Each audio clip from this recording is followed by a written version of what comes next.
So in this portion of the test, I will be re-examining my ID number 1, 2, 3, 4, 5, 6. And the test does have 3 parts. And of course, you'll be asked some of the questions at part 1, then we'll go to part 2 and part 3. So what's your full name?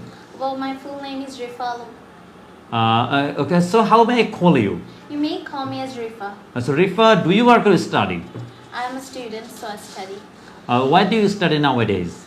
I'm a student of BNSC, class 8. Could you please tell me about your most favorite subject at your class? Sure. So my favorite subject of my school is arts and crafts, as I'm good at painting and drawing pictures. So I'm pretty much interested in this. Besides, I also like English, as we know that English is very important for us. I also think that I'm pretty good at expressing my thoughts in English. So both of them are my favorite subjects. So could you please tell me, have you ever painted something for your family members? No, I still didn't got the opportunity, but I'm looking forward to doing something mesmerizing in the future. So let me ask you more questions about the restaurant. How often do you visit a restaurant? Well, I'm not a go-to-go person of going to a restaurant. I prefer home-cooked meals rather than the restaurant foods, as we know that in the restaurant they use a lot of oils and they are totally unhealthy for us. So I do prefer the home-cooked meals, which my mom cooks for me. But sometimes I do go to the restaurant near our house once or twice a month. Is because I love spending quality times with my families. So when do you visit a restaurant? What kind of foods you love to have?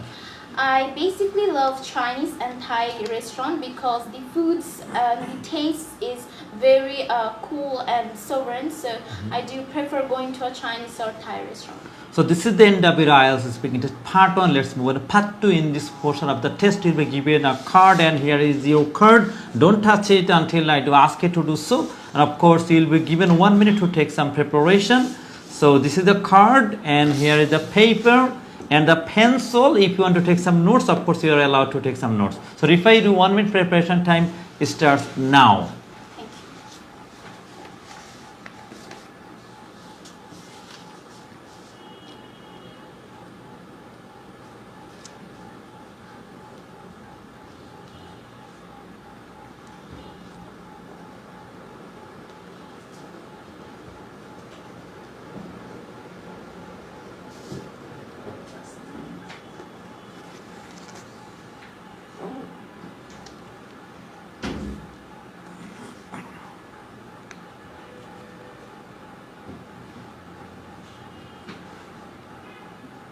So dear candidate, your 1 minute preparation time is up. So do start speaking, please.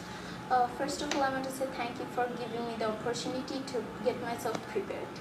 So we know that school is the primary stage of our life, and we do learn a lot of things in our school which might be important and valuable in our life. So as I'm still a student, I am still learning, and I do think that I've learned a lot of valuable lessons and things from my school, and I'm still learning. So the most useful and valuable things that I've learned from my school until now that I've seen is reading or spoken test.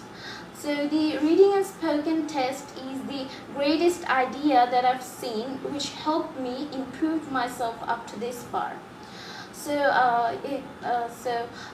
we know that the spoken and reading test is usually given to the respected teachers of the subject of our school. Either they can be Bangla or English teacher, and then they are given the rules and regulations to how we will evaluate our answers. So in this spoken test, we have to the teachers will give us a book in front of us and will show us a page in which we will need to speak out loudly the sentences. The more nicely we will say the sentence without stopping, the more the marks we will gain. So there are 10 marks in this exam, and if we speak nicely and arrangedly, then we will get the full marks. So I do think that this is a topic which helps me a lot in my life. This is the end of your IELTS speaking test part 2. Let's move on part 3. And could you please give the card and the paper and the pencil back, and you'll be asked more questions. regarding this topic in part 3. So, Rifa, with whom you most love to share your ideas? I think I love sharing my ideas with my friends, my mom, my dad, and all the close people. But I mostly share my ideas and thoughts with my best friend, as I can share a lot of things and she knows me very well. Do you think it's sometimes really risky sharing our ideas with our friends? Yes, of course, because we don't have the full ensurement that they won't share it to somebody else. But I do think that it's more appropriate to share all your thoughts with the parents, with the mothers, because they're your near ones and they will understand you and will give you the answer nicely. What will we do? They will give us the response. So I do think that it's a little bit risky to share all our thoughts with a best friend. There might be a limitation for this. So let's talk about learning new skill. Why do people really love to learn new skill? As we know that our whole life is a presentation, we need to learn a lot of skills for our own life to share our thoughts and feelings. The more skills we will have, the more growth and productivity we'll have in our life. So people nowadays, it's a modern technology-based world. If the more skills we will learn, the more in our position will be. So learning skill is something like adding 0 to 1 and making it more valuable. So I think that's the main thing for. So which two skills you recommend for the youngsters nowadays as to how they may develop themselves for the future? First of all, I think social networking or spoken regarding English language is very important. If we learn to present ourselves in front of a dozen group of people or thousands of people, then it's worth it. Besides, I also do think that you should know how to defend yourself. We should know how to protect yourself in any calamities or in any disasters. This is also another thing which I will recommend. Okay, Rifa, this is the end of your IELTS speaking test, and thank you so much. Have a great day ahead. Thank